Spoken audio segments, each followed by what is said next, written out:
My name is Ryan Carter. I am 28 years old, and 3 weeks ago, Fox News called me the youngest SEAL Admiral in United States Navy history. The interview aired on prime time, watched by millions of Americans who heard my story of rising from a small town in Iowa to the highest ranks of our nation's most elite fighting force. That's not where this story begins, but that's where it ends. Before we jump back in, tell us where you're tuning in from, and if this story touches you, make sure you're subscribed, because tomorrow, I've saved something extra special for you. Because before I was Admiral Carter, before the Silver Star, before the classified operations that I can never fully discuss, before the Pentagon ceremonies and the handshakes with presidents, I was just Ryan, the kid from Cedar Rapids who couldn't fix a transmission to save his life, the son who disappointed his father every time he walked away from the family auto shop. The brother who chose dreams over reality, according to everyone who mattered. They said I was a failure. Not strangers, not enemies, but the people who shared my last name, who ate dinner at the same table for 18 years, who should have known better than anyone what I was capable of becoming. They didn't just doubt me. They actively worked to convince me I was chasing shadows, wasting years of my life pursuing something impossible. My father, Tom, built Carter's auto repair with his bare hands, turning wrenches 16 hours a day until his knuckles bled and his back bent permanently forward. He raised 3 children on the belief that honest work meant getting your hands dirty, that success was measured in paychecks you could count, not medals you might never earn. When I told him I wanted to serve my country, he laughed.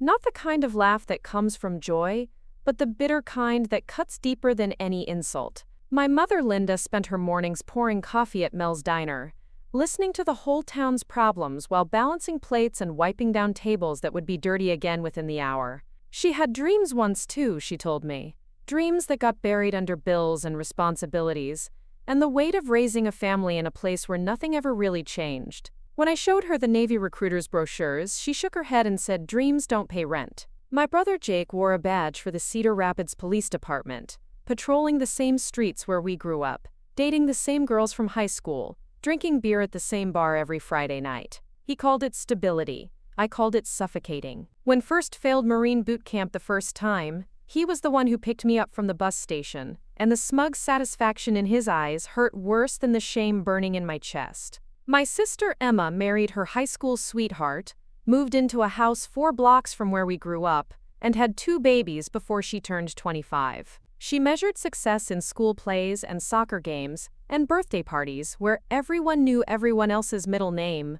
When I came home after washing out of the Marines for the second time, she was the one who sat me down at her kitchen table and explained why it was time to give up. But this story isn't really about them, not entirely. This story is about what happens when the people closest to you decide who you're allowed to become, when they write your limitations before you've even discovered your potential. This story is about the difference between failing and being broken, between falling down and staying down.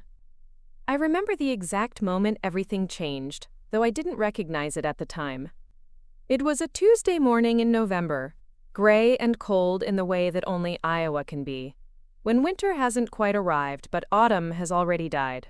I was sitting in my childhood bedroom, 22 years old and feeling ancient, staring at the stack of rejection letters that had accumulated on my desk like a paper monument to failure. The Marine Corps had sent me home twice, the first time for a training injury that wouldn't heal properly, the second time for what they called failure to adapt to military structure, which was their polite way of saying I couldn't follow orders without asking too many questions. Each rejection felt like confirmation of what my family had been saying all along, that I was chasing something beyond my reach, something I wasn't built for. I could hear them downstairs in the kitchen, their voices carrying up through the thin walls of our old house. Jake was there for coffee before his shift. Emma had stopped by to drop off something for Mom, and they were talking about me. Not with me, about me, the way you talk about a problem that needs solving, or a situation that requires intervention. The words drifted up like smoke, each one settling into my chest with the weight of finality. He's got to face reality eventually. This military thing isn't working out. Dad needs help with the shop anyway. Maybe it's time Ryan stopped running from what he's actually good at. I wasn't good at fixing cars. I never had been. My hands were too impatient for the delicate work of diagnosis. too eager for action to spend hours troubleshooting electrical systems or rebuilding engines with the methodical precision my father demanded. But they needed a story that made sense, a narrative that fit their understanding of how life worked in Cedar Rapids, and I was the loose thread they couldn't weave into the pattern. The house fell quiet except for the distant hum of the furnace kicking on and the soft clink of coffee cups being set down on saucers. I knew they were waiting for me to come downstairs, to join the conversation about my future that they'd apparently already had without me. Instead, I reached for my laptop and opened a new browser window. I typed the words slowly, deliberately, like I was afraid the internet might reject me too. United States Navy SEALs. Requirements. Training. The search results filled the screen with images of men emerging from dark water, faces painted with camouflage, eyes that held secrets I couldn't imagine. Everything about it looked impossible, which was exactly why I knew I had to try.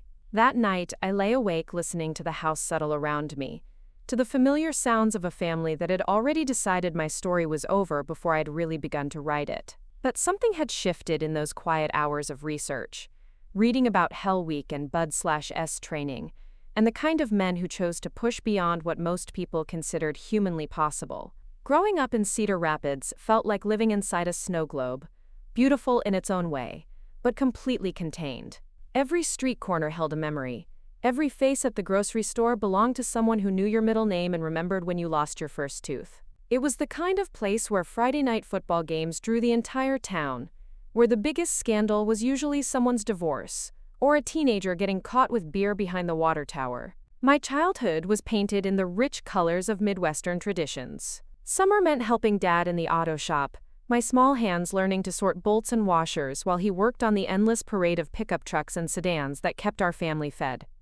The shop smelled like motor oil and metal shavings, sounds of pneumatic tools, and classic rock radio creating a soundtrack that felt like home. Dad would lift me up to see inside engine compartments, pointing out carburetors and spark plugs with the patient voice of a teacher who genuinely loved his subject. Those were good days, before the weight of expectations settled between us like a wall neither of us knew how to scale. He'd ruffle my hair with grease-stained fingers and tell Mom that Ryan was going to make a fine mechanic someday, that the business would stay in the family for another generation. I was 8 years old and didn't understand that he was writing my future in permanent ink, that every afternoon spent learning his trade was supposed to be preparing me for a life I never chose. Mom worked the morning shift at Mel's Diner, which meant she left the house before dawn and came home smelling like coffee and bacon. Grease. Her feet aching from hours of serving plates to the same customers who'd been ordering the same meals for decades. She had a gift for remembering how everyone liked their eggs, whether they wanted extra sugar packets with their coffee, which regular needed to avoid dairy because of his stomach problems. The whole town loved Linda Carter, and watching her work taught me something about service that had nothing to do with military uniforms. She'd come home and tell us stories about her day while she cooked dinner, her voice animated as she described Mrs. Patterson's latest complaint about her neighbor's dog, or how young Billy Morrison had finally worked up the courage to ask Sarah Jenkins to the spring formal. Cedar Rapids was small enough that everyone's business became everyone's story, and Mom was the unofficial keeper of those stories, the woman who remembered birthdays and anniversaries and made sure nobody ate alone on holidays. Jake was 5 years older than me, which made him seem impossibly mature and worldly when I was still trying to figure out how to tie my shoes properly. He played varsity football, dated the homecoming queen, and seemed to glide through high school with the easy confidence of someone who belonged exactly where he was. After graduation, he went straight to the police academy, came back with a badge and a sense of purpose that everyone in town respected. He patrolled the same streets where we'd ridden our bikes as kids, responding to domestic disputes and traffic accidents, and the occasional bar fight that erupted when someone had too much to drink and too much to prove. Jake talked about his job with genuine pride, describing how he'd helped resolve a dispute between neighbors, or how he'd been able to get a struggling kid connected with the right resources before trouble found him. He was building something meaningful in Cedar Rapids, contributing to the community that had raised him. Emma was 2 years younger than me, but she always seemed older in the ways that mattered. She had Mom's gift for nurturing and Dad's practical wisdom, plus a quiet strength that drew people to her like gravity. Even as a teenager, She was the one her friends called when they needed advice, the one who remembered to check on elderly neighbors during bad weather, the one who organized fundraisers for families hit by medical bills or job losses. She started dating Marcus Wilson when they were both 15, a relationship that felt as natural and inevitable as the changing seasons. Marcus worked at the hardware store after school, played baseball well enough to earn a partial scholarship to the state university, and treated Emma with the kind of respectful devotion that made both sets of parents beam with approval. Nobody was surprised when he proposed during their senior year, or when they decided to stay in Cedar Rapids and build their life together. Their wedding was the social event of the year, held at the Methodist Church, where 3 generations of both families had been married, followed by a reception at the VFW Hall, where everyone in town gathered to celebrate 2 young people who represented everything good about small-town values. Emma looked radiant in a dress that had belonged to our grandmother, and when she danced with Dad during the father-daughter dance, there wasn't a dry eye in the house. Jessica Mitchell entered my life during junior year of high school, transferring from Des Moines when her father got a job managing the bank's Cedar Rapids branch. She was different from the girls I'd grown up with, more sophisticated in ways I couldn't quite define, carrying herself with the confidence of someone who'd seen more of the world than the county fair and high school basketball tournaments. She had dark hair that caught the light in interesting ways, and green eyes that seemed to see through the superficial conversations that dominated teenage social life. When she laughed, it was genuine and unguarded, making everyone around her want to say something funny just to hear that sound again. Preparing and narrating this story took us a lot of time, so if you are enjoying it, subscribe to our channel, it means a lot to us. Now back to the story. Was smart without being arrogant about it? Kind without being naive?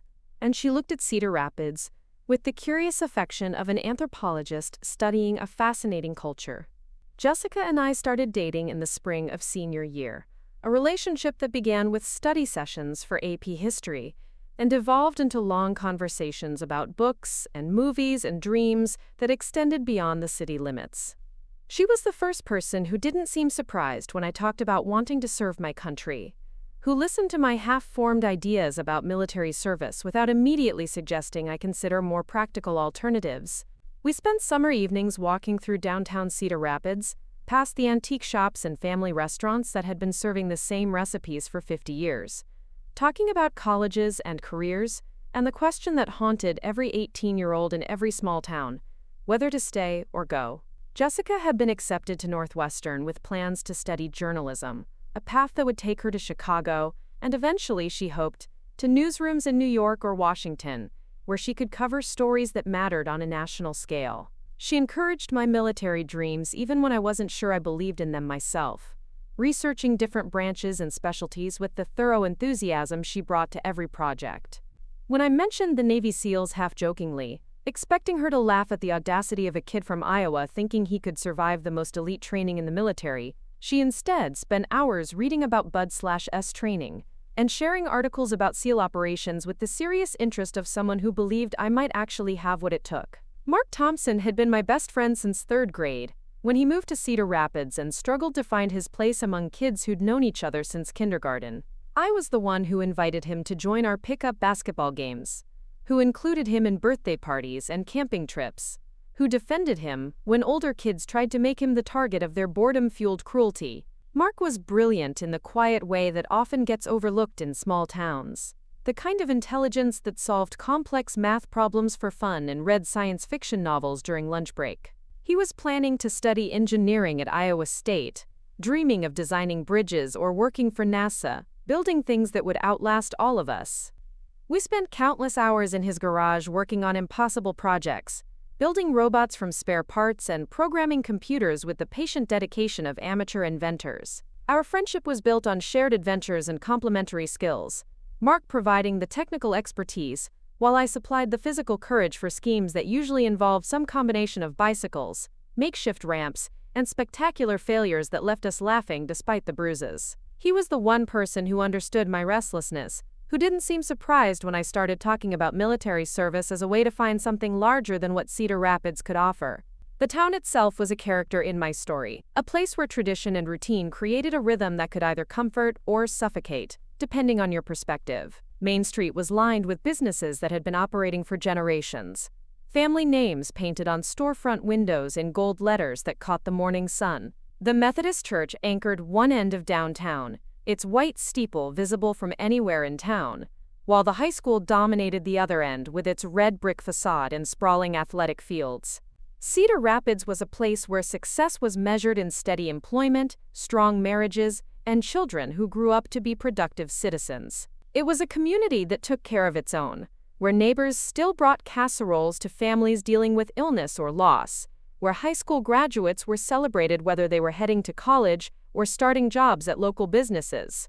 But it was also a place where dreams were expected to be reasonable, where ambition was supposed to be tempered by practicality, where wanting something beyond what the town could provide was often seen as a rejection of everything that made the community special. People who left were remembered fondly but spoken of with a hint of sadness, as if their departure was evidence of some failure on the town's part to be enough. This was the world that shaped me, the foundation of relationships and expectations and traditions that I thought would support whatever I chose to build. I believed my family's love was unconditional, that their support would follow me wherever my dreams led, that the bonds we'd forged through years of shared meals and family traditions were strong enough to withstand any strain. I was wrong about almost everything. The phone call came on a Thursday morning in October, the kind of gray autumn day when the Iowa sky hangs low and heavy, pressing down on everything beneath it like a judgment. I was sitting on a bench outside the Marine Corps recruit depot at Parris Island, my duffel bag at my feet, staring at the device in my hand, as if it might transform into something less devastating than a one-way ticket home. Staff Sergeant Rodriguez had delivered the news with the clinical efficiency of a man who'd had this conversation too many times before. Failure to adapt to military structure, he'd said, the same phrase that would follow me in paperwork and official records, a bureaucratic euphemism for dreams that didn't survive contact with reality. The irony wasn't lost on me that I'd made it through most of the physical challenges, that I could run the obstacle courses and endure the sleep deprivation and push my body beyond what I'd thought possible. What broke me was the absolute submission they demanded, the requirement to stop thinking and questioning and simply become an extension of someone else's will. Every fiber of my being fought against the idea of unquestioning obedience, not from rebellion or disrespect, but from something deeper, something that insisted on understanding the why behind every order. In the Marines, asking why was weakness. In the Marines, thinking for yourself was failure. The bus ride from South Carolina to Iowa stretched across 14 hours of interstate highways and rest stops, each mile carrying me further from the life I'd imagined, and closer to conversations I wasn't ready to have. I called home from a payphone in Tennessee, my hands shaking as I dialed the familiar number, hoping somehow to reach Mom when she'd be alone at the diner, before the news could spread through the family like wildfire. Her voice sounded tired when she answered, the weariness of someone who'd been waiting for bad news and finally received confirmation. She didn't sound surprised, which hurt worse than anger would have. She just sighed, a long exhale that carried years of accumulated disappointment, and asked what time my bus would arrive in Cedar Rapids. No questions about what happened, no expressions of sympathy or support, just the practical concern of someone arranging transportation for a problem that needed to be handled. Dad picked me up at the Greyhound station, his truck idling outside the small terminal building while I collected my bag and walked toward the vehicle that represented everything I'd been trying to escape. He didn't speak during the 20-minute drive home, just kept his eyes on the road while talk radio filled the silence with voices discussing problems that felt impossibly distant from the crisis unfolding in the cab of his pickup truck. The house looked smaller than I remembered, as if my time away had somehow shrunk the physical spaces of my childhood, making everything feel cramped and insufficient. The front porch where I'd spent summer evenings reading books about distant wars now seemed like a stage set for someone else's life, too small to contain the restlessness that had been growing inside me since high school graduation. Mom was waiting in the kitchen, still wearing her diner uniform, the pink and white dress that smelled permanently of coffee and bacon grease. She looked up when I entered, her eyes searching my face for some explanation that would make sense of the son who kept leaving and coming back broken. Emma sat at the kitchen table, having driven over as soon as word spread that I was coming home, her presence both comforting and ominous. Jake arrived within the hour, still in his police uniform, the radio on his belt crackling occasionally with dispatcher chatter about traffic accidents and domestic disturbances. He had the bearing of someone accustomed to handling problems, to restoring order when situations got out of control, and his presence transformed our kitchen into an informal tribunal where my failures would be examined and judged. The conversation that followed felt rehearsed, as if they'd been preparing for this moment since I'd left for Marine training the second time. Emma spoke first, her voice gentle but firm, explaining that everyone was concerned about my pattern of starting things I couldn't finish, about the impact my repeated failures were having on the family's reputation in a town where everyone knew everyone's business. Jake was more direct, his cop instincts cutting through emotional nuance to focus on practical realities. He talked about the cost of my attempts to join the military, not just the financial investment but the emotional toll on parents who'd watched their son leave twice and return twice, each homecoming marking another dream that hadn't survived contact with the real world. Dad finally spoke, his voice carrying the authority of someone who'd built something lasting with his own hands, who understood the difference between dreams and accomplishments. He explained that Carter's auto repair needed help, that the business was growing beyond what he could handle alone, that there was an opportunity for me to learn a trade that would provide steady income and genuine purpose within the community that had raised me. Mom's contribution was the most devastating, because it came wrapped in love and concern, her words chosen carefully to avoid seeming cruel while delivering a message that felt like a verdict. She talked about the importance of accepting who you are, rather than chasing who you think you might become, about finding happiness in the life that's actually available, rather than mourning the life that might never be possible. Jessica arrived as the family meeting was reaching its conclusion, having driven straight from her job at the newspaper where she'd been working since graduating from Northwestern. She'd been covering city council meetings and high school sports, building experience while waiting for opportunities at larger papers, and her presence in our kitchen felt like a collision between the life I'd been trying to build and the life I was being asked to accept. The reunion with Jessica should have been a source of comfort, but instead it highlighted how much distance had grown between us during my time away. She looked at me with a mixture of sympathy and concern that felt too much like pity, her questions about my experience at Parris Island carefully neutral, in the way that people talk to someone they're not sure they still recognize. Mark showed up later that evening, having heard through the town's efficient gossip network that I was back home under circumstances that nobody quite wanted to discuss directly. His arrival completed the assembly of everyone who mattered in my life, creating an audience for what felt increasingly like an intervention rather than a homecoming. The conversation with Mark was the most painful, because he'd been the one person who'd encouraged my military ambitions without reservation, who'd researched different branches and specialties with me, who'd seemed genuinely excited about the possibility of his best friend becoming something extraordinary. Now he sat in our living room, fidgeting with the baseball cap he'd worn since high school, struggling to find words that wouldn't sound like judgment. He talked about his engineering studies at Iowa State, about internships and job prospects and the satisfaction of building things that would last. His enthusiasm for his own future felt like an implicit criticism of my inability to find a similar path. A reminder that success was possible for those who chose realistic goals and worked steadily toward them. The crushing realizations settled over me gradually, like water filling a basement during a slow flood. The people I loved most, the people whose support I'd counted on as I pursued dreams that seemed impossible, had reached the conclusion that those dreams were not just unlikely but actively harmful. They weren't trying to hurt me, they were trying to save me from myself, to protect me from the pain of continued failure by convincing me to accept limitations they'd decided were permanent. Jessica stayed late that night, long after my family had retreated to their respective homes and responsibilities.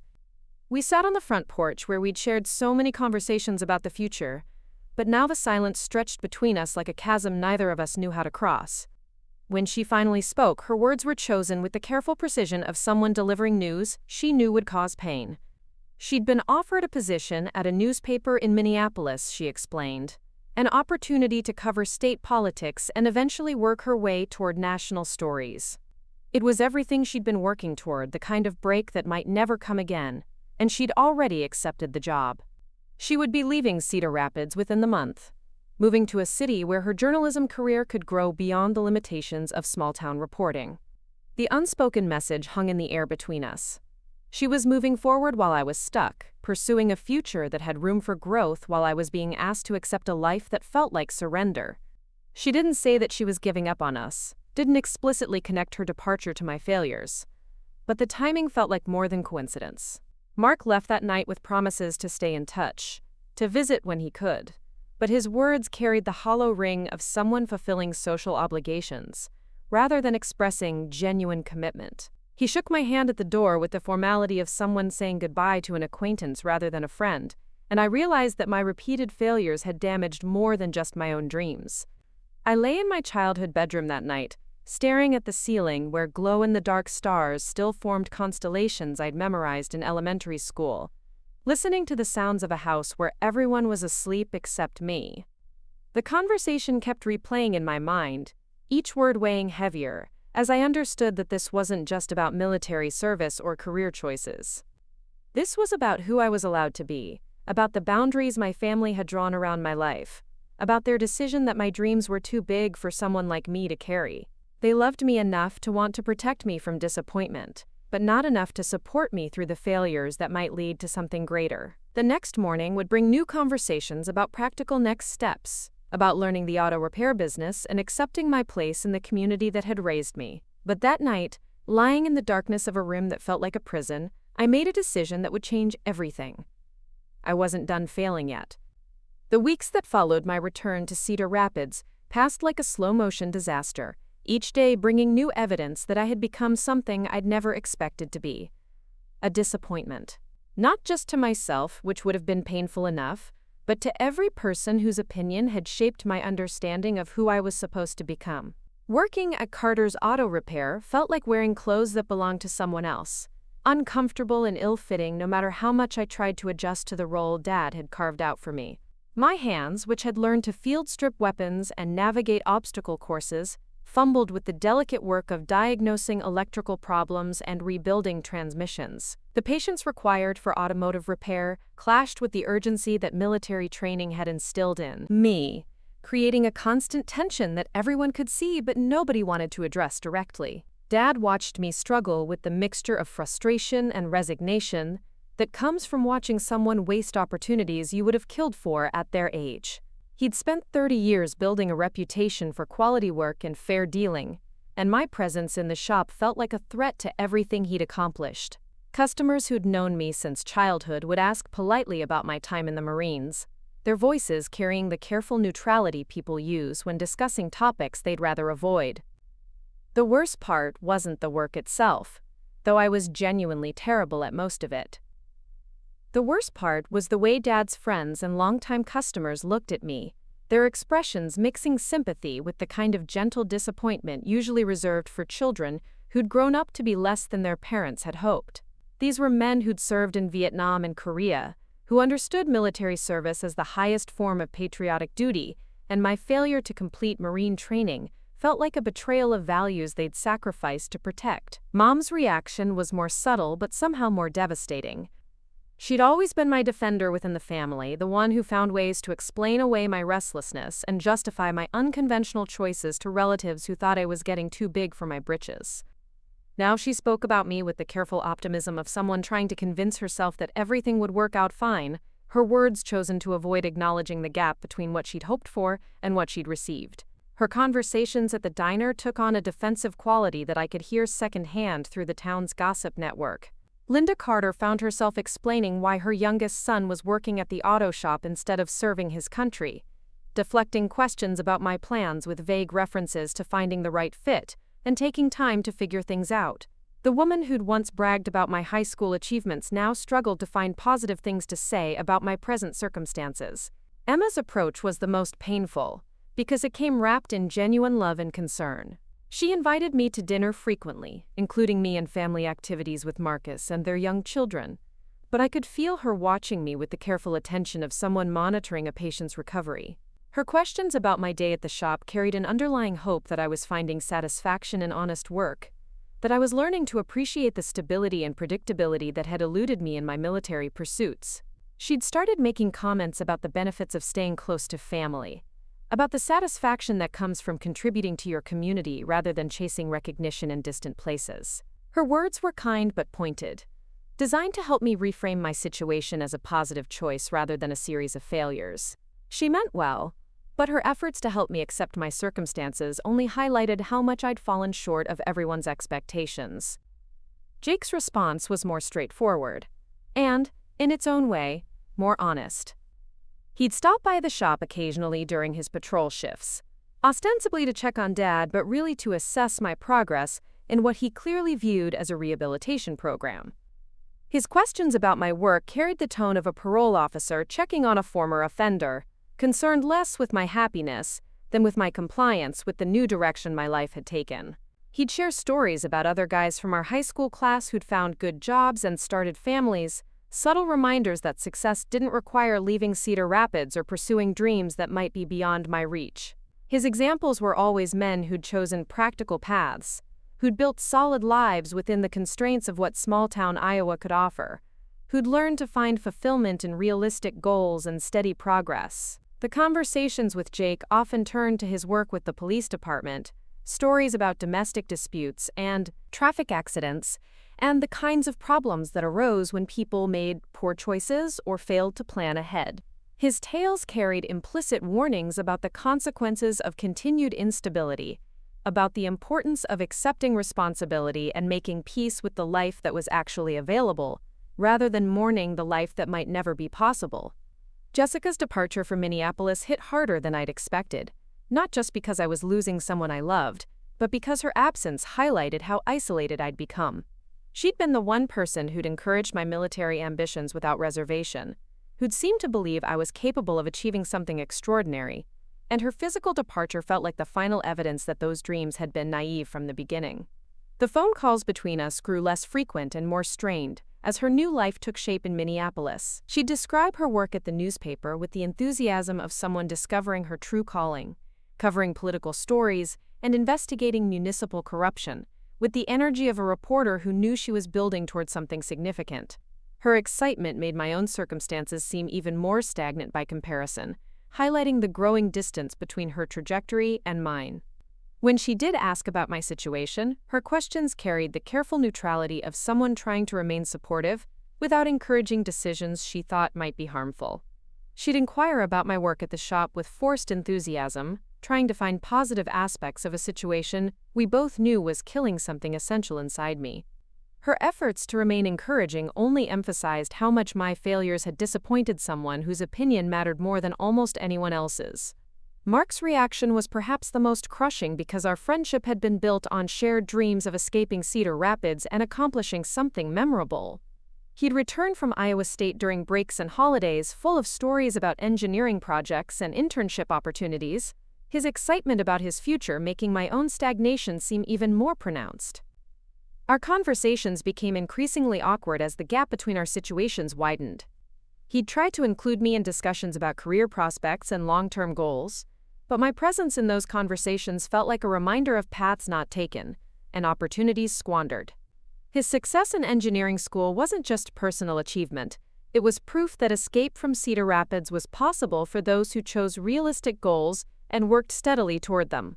The transformation in our friendship was subtle, but unmistakable. Mark still treated me with kindness and respect, but there was a new carefulness in his interactions, as if he was concerned that my pattern of failure might somehow be contagious. He'd share his own successes with obvious reluctance, trying not to highlight the contrast between his progress and my retreat. But his very consideration felt like confirmation that I'd become someone who needed to be handled gently. The daily routine at Carter's auto repair became a form of psychological torture, not because the work was particularly difficult, but because every task reminded me of dreams I was supposed to abandon. The smell of motor oil and the sound of pneumatic tools created a soundtrack for surrender, each day blending into the next in a pattern of small tasks and modest achievements that felt like dying by degrees. Dad tried to frame my presence in the shop as preparation for eventually taking over the business, painting a picture of gradual responsibility and eventual ownership that was supposed to provide motivation and direction. But his vision of my future felt like a prison sentence. a life of predictable routines and familiar problems that would keep me safely contained within the boundaries Cedar Rapids could provide. The customers who'd known me since childhood began treating me with the gentle kindness usually reserved for people who'd suffered some kind of tragedy. They'd make polite conversation about the weather or local sports while I worked on their vehicles, carefully avoiding any mention of my military service or future plans. Their consideration felt like confirmation that I'd become someone whose dreams were too fragile to discuss directly. Evenings were the worst because they provided time to think about everything I'd given up and everything I was being asked to accept. I'd sit in my childhood bedroom, surrounded by reminders of the person I'd been before. Failure taught me the boundaries of what was possible, trying to imagine a future that felt like more than just elaborate surrender. The isolation was complete and suffocating.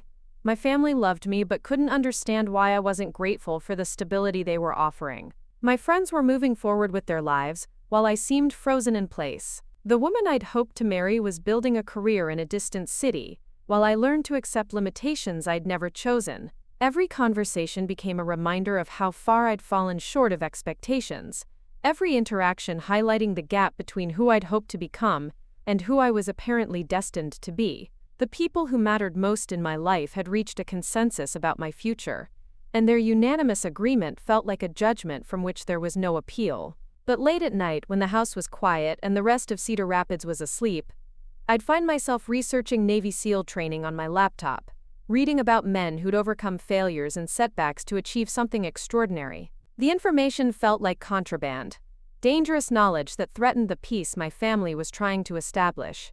I wasn't ready to surrender yet, even though everyone I loved was asking me to. The morning I decided to apply for Navy SEAL training was unremarkable in every way except one. It was the first morning in months when I woke up with purpose instead of dread. The decision crystallized while I was lying in bed, listening to Dad's alarm clock buzz through the thin walls, knowing that in 30 minutes I'd be expected to join him for another day of rebuilding carburetors and replacing brake pads, while pretending that automotive repair was somehow my calling. I'd been researching SEAL training obsessively for weeks, reading everything I could find about basic underwater demolition/SEAL training, studying the physical requirements and psychological demands with the intensity of someone preparing for the most important test of his life. The more I learned, the more convinced I became that this was what I'd been searching for without knowing it, a path that would demand everything I had to give and then demand more. The decision to pursue SEAL training wasn't impulsive, though it might have looked that way to anyone watching from the outside. It was the culmination of weeks spent analyzing my failures with the Marines, trying to understand what had gone wrong and whether those problems were fundamental flaws in my character or simply mismatches between my temperament and their approach to molding soldiers. The Marines had broken me down effectively enough, stripping away civilian habits and comfortable assumptions with the methodical efficiency of an organization that had perfected the process over decades. Where they'd failed was in the rebuilding phase, trying to reconstruct me according to specifications that felt foreign and artificial. The absolute obedience they demanded conflicted with something essential in my nature, something that insisted on understanding the reasoning behind orders before following them blindly. SEAL training, from everything I could determine through research, was different. Not easier, certainly, but different in ways that might accommodate the qualities that had made me unsuitable for Marine service. SEALs were expected to think independently, to adapt and improvise under extreme conditions, to maintain their individual judgment, even while functioning as part of a highly disciplined unit. The training was designed to push candidates beyond their perceived limitations, but it seemed to value creativity and resilience as much as compliance. The physical requirements were intimidating but achievable with proper preparation. The psychological demands were more concerning, designed to identify and eliminate candidates who lacked the mental toughness necessary for special operations. But reading about Hell Week and the other notorious aspects of SEAL training, I felt something I hadn't experienced in months: excitement rather than anxiety about the prospect of being tested. I spent that morning at Carter's Auto Repair working on a transmission rebuild while mentally rehearsing the conversation I planned to have with my family that evening. Dad had been pleased with my technical progress recently, commenting approvingly on my growing competence with complex repairs, and I knew my announcement would shatter whatever satisfaction he'd found in my apparent acceptance of automotive work as a career path. The irony wasn't lost on me that I'd finally started becoming proficient at auto repair just as I was preparing to abandon it again. My hands had learned the delicate touch required for electrical diagnostics, my patience had developed enough to handle the methodical process of engine rebuilds, and my understanding of automotive systems had reached the point where I could occasionally diagnose problems that had stumped more experienced mechanics. But competence wasn't the same as passion, and technical skill couldn't compensate for the growing certainty that every day spent in the shop was a day stolen from the life I was supposed to be building. The work felt like elaborate procrastination, a way of avoiding the real challenge of discovering what I was actually capable of achieving. The conversation with Dad happened over dinner, with Mom and Emma present to provide moral support or bear witness to what they probably expected would be another episode in my ongoing pattern of starting things I couldn't finish. I'd planned my words carefully, trying to frame my decision as a logical next step rather than a rejection of everything they'd been trying to help me accept. Dad's reaction was immediate and devastating. He set down his fork with the deliberate control of someone trying not to throw it across the room, his face cycling through expressions of disbelief, anger, and something that looked dangerously close to contempt. The silence stretched between us until Mom cleared her throat and asked the question that hung in the air like smoke from a house fire. How many times was I going to put the family through this cycle of departure and disappointment? How many chances did I think I deserved to chase dreams that were obviously beyond my reach? When was I going to accept that some people were meant for extraordinary things, while others were meant to build solid, dependable lives within their communities? Emma's response was gentler, but no less pointed.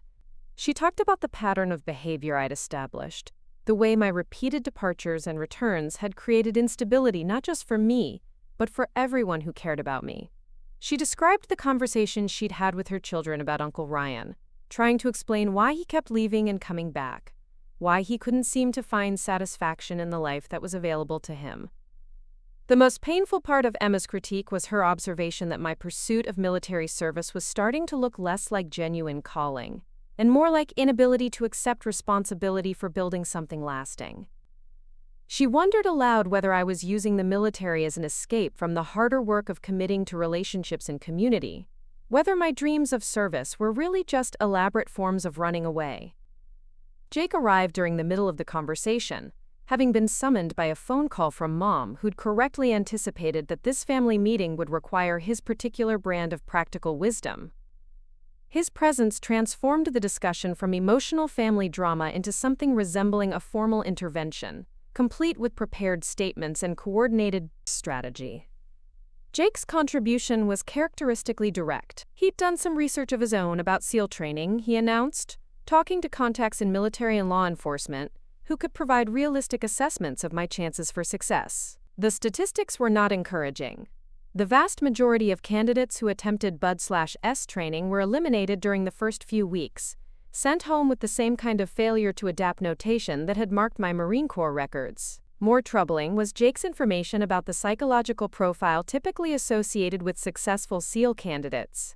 According to his sources, the men who completed the program usually demonstrated extraordinary mental toughness from early childhood, overcoming significant obstacles and displaying leadership qualities that set them apart from their peers. My pattern of starting and stopping military programs suggested exactly the opposite psychological makeup. Mark arrived later that evening, having been recruited by the family to provide perspective from someone who understood my restless nature but had found ways to channel it productively. His presence felt like a betrayal, though I knew his participation in the intervention came from genuine concern rather than malicious intent. Mark's approach was more subtle than the direct confrontation my family members had employed. He talked about his engineering studies with obvious enthusiasm, describing projects and internships that provided exactly the kind of challenge and growth I claimed to be seeking in military service. His implication was clear. Meaningful work and personal fulfillment were available through civilian careers for those willing to commit themselves fully to realistic goals. He'd brought printed materials with him, information about engineering programs and technical careers that might appeal to someone with my interests and abilities. The gesture was thoughtful and well-intentioned, but it felt like evidence that even my closest friend had concluded that my military ambitions were symptoms of confusion rather than expressions of genuine calling. Jessica participated in the intervention by phone, her voice carrying across the kitchen through Dad's speakerphone, with the tinny quality that made long-distance conversations feel simultaneously intimate and impossibly distant. Her contribution was the most devastating, because it came from someone who'd once encouraged my dreams, someone whose support had sustained me through previous failures. She'd been talking to military wives and veterans in Minneapolis, she explained. People who could provide realistic perspectives on the costs and benefits of military service. The picture they'd painted was sobering. Families destroyed by repeated deployments. Veterans struggling with injuries and trauma that followed them long after their service ended. Children who grew up barely knowing parents who'd chosen duty over domestic stability. Jessica's research had convinced her that my military ambitions were rooted in romantic fantasies about service and sacrifice, rather than realistic understanding of what military life actually demanded. She'd learned about divorce rates among special operations personnel, about the psychological toll of combat operations, about the difficulty veterans face transitioning back to civilian life after careers spent in artificial environments that bore little resemblance to normal human existence. Her message was delivered with obvious love and concern, but its content felt like a final rejection of everything I'd been working toward. If Jessica, who'd once seemed to believe in my potential for extraordinary achievement, had concluded that my dreams were dangerous delusions, then perhaps everyone else was right about the need for me to accept more modest aspirations. The intervention lasted until nearly midnight, with each family member taking turns explaining why my pursuit of SEAL training was likely to end in failure and disappointment. Their arguments were logical and well-researched, supported by statistics and expert opinions that painted a convincing picture of the improbability of my success. But beneath their practical concerns, I could hear something else. Fear that my continued failure would reflect poorly on them, embarrassment about having a family member who couldn't seem to find his place in the world, frustration with my inability to appreciate the stability and security they were offering as alternatives to risky military service. The evening ended with what amounted to an ultimatum, though it was presented as a loving request for consideration of everyone's feelings. If I insisted on pursuing SEAL training despite their unanimous opposition, I would be doing so without their support or blessing. They'd reached the conclusion that enabling my military fantasies was harmful to everyone involved, including me, and they could no longer participate in what they viewed as my self-destructive behavior. Dad's final statement was the most pointed. If I left for SEAL training, I shouldn't expect to return to my job at the auto shop if things didn't work out. He'd given me multiple chances to prove myself as a mechanic, he explained, and he couldn't continue holding a position open for someone who refused to commit fully to the work. Mom's contribution was softer but equally firm. She'd spent too many nights worrying about my safety and well-being during my previous military attempts, and she couldn't endure that stress again. If I chose to leave, I'd be choosing to cause pain to people who loved me, prioritizing my own selfish desires over the emotional well-being of my family. Emma's statement focused on the impact my decisions were having on her children, who were old enough to notice their uncle's pattern of leaving and returning, starting projects he couldn't finish. She worried about the example I was setting, the message my behavior might send about the importance of commitment and responsibility. Jake's conclusion was characteristically practical. Cedar Rapids offered opportunities for meaningful work and stable relationships, but only for people willing to invest themselves fully in building something lasting. My continued pursuit of military service was preventing me from taking advantage of what was actually available, keeping me trapped in cycles of departure and disappointment that served no useful purpose. I sat in my childhood bedroom that night, surrounded by the same furniture and decorations that had witnessed my transformation from optimistic teenager to failed adult, trying to process what had just occurred. The people I loved most had presented a united front against the thing I wanted most, asking me to choose between their approval and my own sense of purpose. The weight of their opposition was crushing, not just because it meant losing their support, but because their arguments contained enough truth to create genuine doubt about my judgment. Maybe I was pursuing military service for the wrong reasons. Maybe my repeated failures indicated fundamental limitations that I was too proud or too deluded to acknowledge. Maybe the path they were recommending really was the wisest choice for someone with my history and abilities. But even as I considered the possibility that they were right, something deep inside me rebelled against the idea of surrender. The thought of spending the next 40 years rebuilding transmissions and replacing brake pads while wondering what might have been felt like a form of death, a gradual suffocation of everything that made life worth living. The days following the family intervention were among the most difficult of my life, not because of external pressure, but because of the internal war raging between my desire to maintain relationships with people I loved and my growing certainty that accepting their vision of my future would destroy something essential in my character. Every conversation became a minefield of unspoken tension, every family interaction carrying the weight of decisions that hadn't been made but were steadily approaching. Working at the auto shop became increasingly surreal as I continued performing tasks that felt disconnected from any meaningful purpose while mentally preparing for training that might never happen. Dad watched me with the careful attention of someone monitoring a flight risk, his comments about the day's work carrying subtle messages about the importance of commitment and reliability. He'd describe upcoming projects with obvious enthusiasm, painting pictures of technical challenges and satisfied customers that were supposed to demonstrate the inherent satisfaction available through automotive repair. The customers who'd known me since childhood began treating me with a peculiar mixture of kindness and concern, as if they'd been briefed on my situation and instructed to provide encouragement for my apparent decision to remain in Cedar Rapids. They'd make comments about the value of family businesses and the satisfaction that comes from working with your hands, observations that felt too pointed to be coincidental. Mrs. Henderson, who'd taught me Sunday school when I was 8 years old, stopped by the shop one afternoon, ostensibly to have her oil changed, but really to deliver what amounted to a sermon about the importance of accepting God's plan for your life, rather than fighting against circumstances that were clearly meant to teach important lessons about humility and patience. Her words were delivered with genuine love, but they felt like another piece of evidence that the entire town had reached consensus about my need to abandon unrealistic dreams. The conversations at Mel's Diner, according to reports that filtered back through the town's efficient gossip network, had taken on a protective quality regarding the Carter family situation. People spoke about me with the careful sympathy usually reserved for someone recovering from serious illness, expressing hope that I was finally learning to appreciate the good life that was available without needing to search for fulfillment in distant places. Mom's behavior during this period was particularly painful to witness.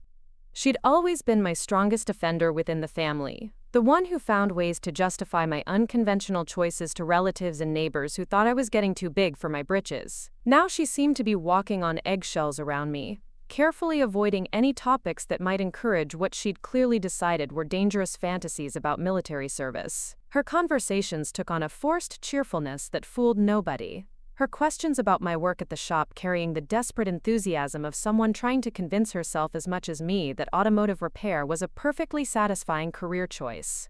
She'd share stories about other young men from town who'd found happiness in practical work, subtle reminders that fulfillment didn't require leaving Cedar Rapids or pursuing dreams that might be beyond reach. Emma's approach was more direct but equally painful. She'd invite me to family activities with increasing frequency, including me in birthday parties and weekend gatherings, with an intensity that felt like emotional rehabilitation. Her children, who'd always treated me as the fun uncle who told stories about distant places and exciting adventures, now seemed to view me with the careful consideration of people who'd been told their relative was fragile and needed special handling. The most difficult aspect of Emma's campaign was her obvious genuine love and concern. She wasn't trying to manipulate me or control my decisions out of selfishness. She honestly believed that helping me accept realistic limitations was an act of mercy that would save me from continued disappointment and failure. Her efforts to include me in normal family life were motivated by the desire to show me what I'd be missing if I continued pursuing military service instead of building something permanent within the community that had raised me. Jake's role during this period evolved from concerned brother to unofficial family spokesman, the designated representative for conversations that required official authority. He'd stop by the shop regularly during his patrol shifts, ostensibly to check on Dad but really to assess my mental state and determination level regarding SEAL training. His questions were carefully neutral, designed to gather intelligence about my intentions without seeming to pressure me toward any particular decision. But Jake's police training made him particularly skilled at reading people, and I could tell he was cataloging every sign of doubt or uncertainty I displayed, building a case for why my military ambitions were motivated by confusion rather than genuine calling. He'd share stories about other young men he'd encountered in his law enforcement work, people who'd made poor decisions while chasing unrealistic dreams, cautionary tales about the importance of accepting guidance from family members who had more life experience. The pressure wasn't overt or aggressive. It was the steady, patient application of love and concern that was somehow more difficult to resist than outright opposition would have been. My family wasn't trying to hurt me. They were trying to save me from myself, to protect me from the pain of continued failure by helping me accept limitations they'd decided were permanent. Mark's involvement in the situation was particularly complex because our friendship had been built on shared dreams of escaping Cedar Rapids and accomplishing something memorable.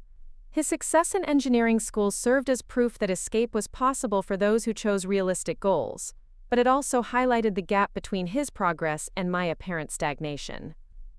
Our conversations during this period carried an undercurrent of awkwardness that neither of us wanted to acknowledge directly. Mark tried to maintain the supportive friendship we'd always shared, but his obvious success made every interaction feel like a comparison between his wise choices and my continued pursuit of unlikely dreams. He'd describe his engineering projects with careful enthusiasm, trying to share his excitement without highlighting the contrast between his trajectory and mine. The most painful part of Mark's response was his obvious effort to remain encouraging about my military ambitions while clearly believing they were mistakes. He'd ask about my SEAL training research with the careful interest of someone humoring a friend's hobby rather than supporting a serious career decision. His kindness made his skepticism more devastating than open opposition would have been. Jessica's absence felt more pronounced during this period, her phone calls becoming less frequent, as her new life in Minneapolis took shape around responsibilities and relationships that had nothing to do with Cedar Rapids or my ongoing crisis. When she did call, our conversations were stilted and careful, both of us avoiding topics that might lead to conflict or disappointment.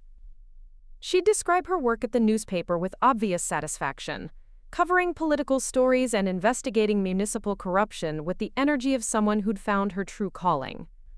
Her enthusiasm made my own situation seem even more pathetic by comparison, highlighting the growing distance between someone who was building a meaningful career and someone who couldn't commit to any path long enough to achieve competence. The most crushing aspect of Jessica's withdrawal was the recognition that her initial support for my military dreams had been based on romantic notions about service and sacrifice, rather than realistic assessment of my capabilities.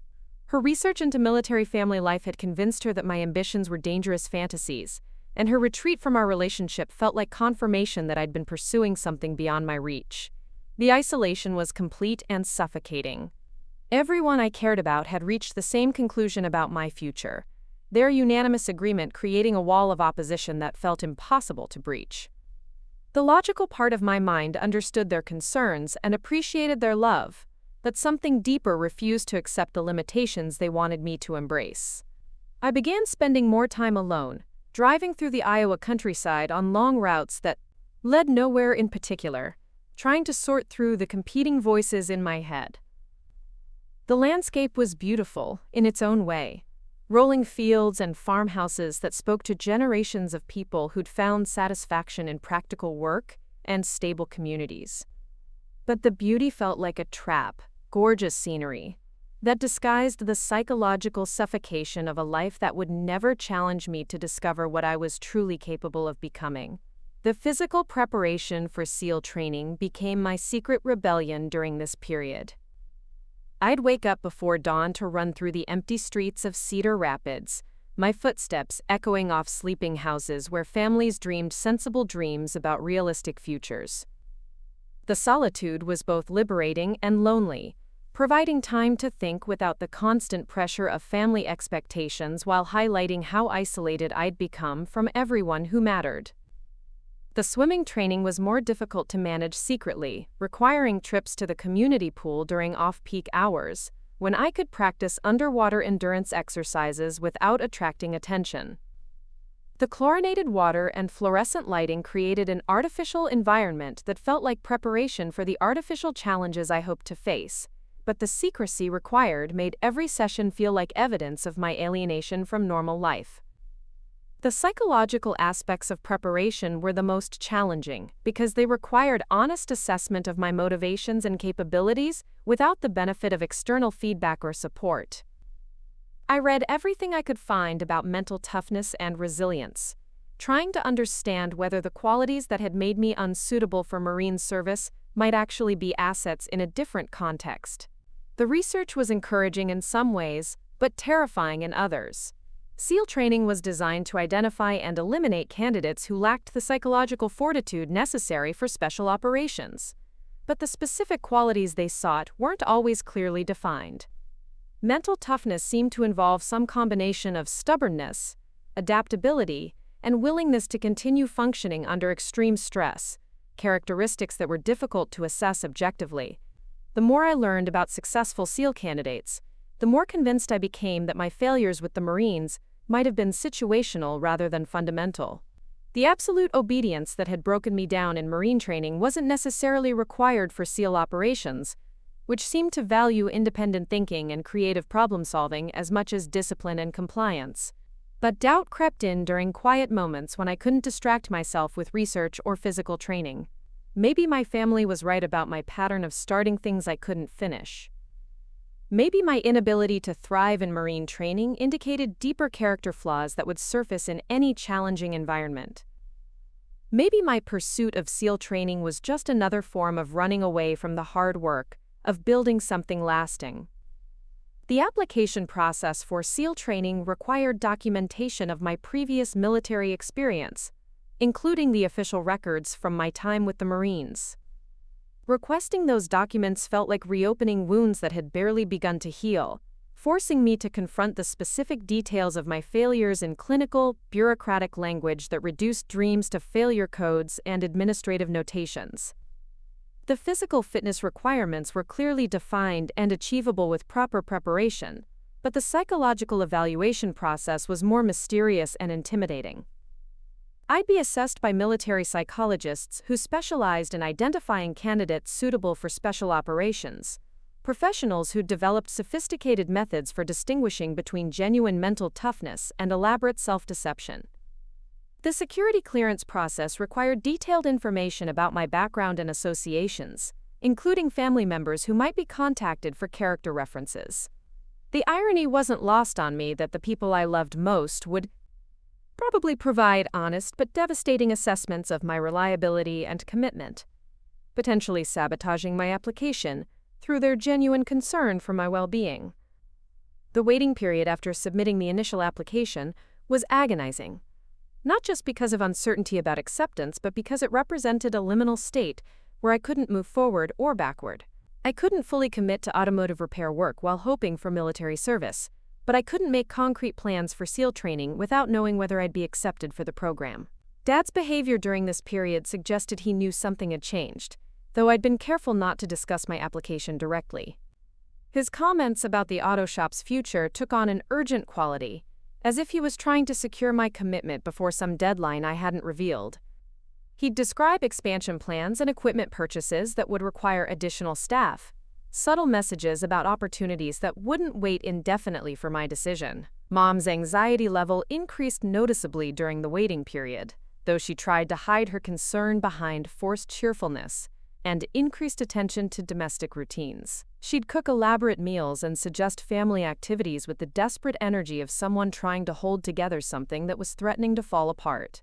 Emma's efforts to include me in family activities intensified during this period, her invitations becoming more frequent and her disappointment more obvious when I declined. She seemed to understand instinctively that I was preparing for another departure, though we never discussed it directly, and her increased attention felt like a final attempt to convince me that Cedar Rapids offered everything necessary for a fulfilling life. Jake's surveillance became more obvious during this period, his patrol route including frequent stops at the auto shop and casual questions about my activities and state of mind. His police training made him particularly skilled at gathering information without seeming intrusive, but I could tell he was building a comprehensive picture of my behavior patterns and psychological condition. The most difficult aspect of the waiting period was the growing certainty that my acceptance or rejection for SEAL training would force a final decision about my relationship with my family. They'd made it clear that continued pursuit of military service would mean losing their support and approval, while abandoning those dreams would require accepting a version of myself that felt like surrender. The letter arrived on a Tuesday morning in February, delivered by a postal worker who had no idea she was carrying a document that would determine the direction of my entire life. The envelope was thin and official, bearing military insignia that made my heart race with a combination of excitement and terror. I held the letter for several minutes without opening it, understanding that whatever it contained would change everything. Acceptance would mean leaving Cedar Rapids again despite my family's unanimous opposition, pursuing a dream that might end in failure but felt like the only path toward discovering what I was truly capable of becoming. Rejection would mean accepting the limitations my family had identified, settling for a life that felt like elaborate surrender.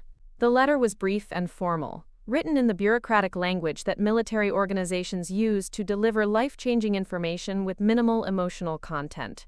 I'd been accepted for SEAL training, contingent on successful completion of physical fitness requirements and security clearance procedures. The reporting date was 6 weeks away, barely enough time to complete preparations and arrangements for departure. I read the letter 3 times before the information fully registered, then sat in stunned silence as the implications settled into my consciousness.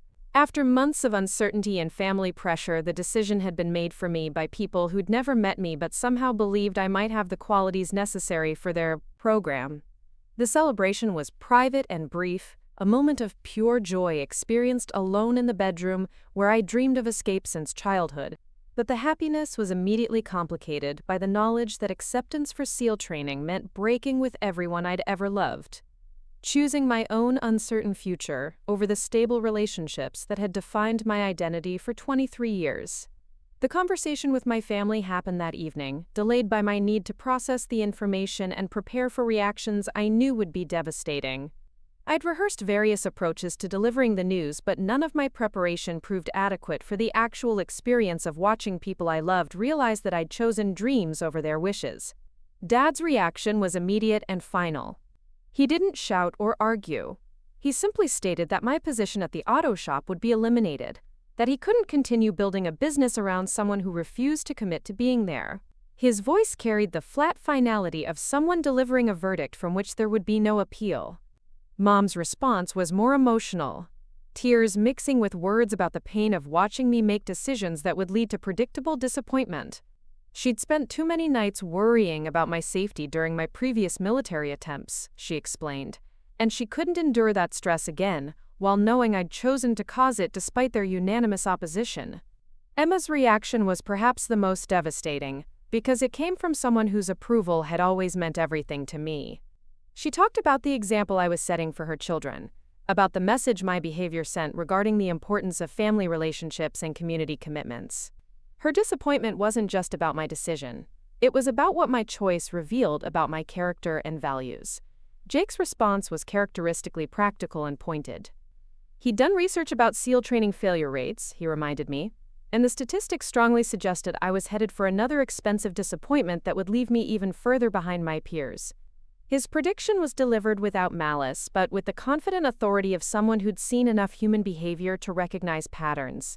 Mark's reaction when I called him later that evening was more complex, mixing genuine congratulations with obvious concern about my decision to proceed despite family opposition. He understood my desire to test myself against challenging standards, but he worried about the cost of alienating everyone who cared about me in pursuit of something that remained statistically unlikely to succeed. Jessica's response was delivered through a brief phone conversation that highlighted how much distance had grown between us during the months of preparation and uncertainty. She wished me luck with obvious sincerity but couldn't hide her relief that my decision had removed the pressure to maintain a relationship with someone whose life choices she'd concluded were fundamentally incompatible with her own plans. The 6 weeks between acceptance and departure passed in a strange combination of intense preparation and emotional isolation. I continued working at the auto shop while secretly completing the physical training and administrative requirements for SEAL training, maintaining the pretense of normal life, while knowing that everything was about to change irrevocably. The physical preparation intensified during this period, my secret training sessions becoming more frequent and demanding as I tried to ensure I'd be ready for the legendary challenges of Bud/S training. The isolation required for this training became a metaphor for the psychological separation that was already occurring between me and everyone I'd ever loved. The final conversation with my family happened the night before my departure, a stilted and formal exchange that felt more like a business meeting than a farewell between people who'd shared 23 years of memories. They wished me luck with obvious reluctance while making it clear that this goodbye felt permanent in ways that previous departures hadn't. I left Cedar Rapids before dawn on a cold March morning, driving toward California, with everything I owned packed into the back of a pickup truck that Dad had agreed to let me buy from the shop at cost. The sunrise in my rearview mirror illuminated the town where I'd been born and raised, where I'd experienced love and disappointment, and the full range of human emotions that shape character. But as the miles accumulated and Cedar Rapids disappeared behind the Iowa horizon, I felt something I hadn't experienced since childhood. The pure excitement of moving toward an unknown future, rather than running away from a disappointing past. Whatever happened next, I was finally testing myself against standards that mattered, pursuing a dream that felt worthy of the sacrifice it was requiring. The road stretched ahead toward San Diego and SEAL training, toward people who might understand that some dreams are worth pursuing despite the cost, toward the possibility of discovering whether the person I hoped to become was real, or just another fantasy that wouldn't survive contact with reality. But for the first time in years, I wasn't afraid of finding out. Up next, you've got 2 more standout stories right on your screen. If this one hit the mark, you won't want to pass these up. Just click and check them out.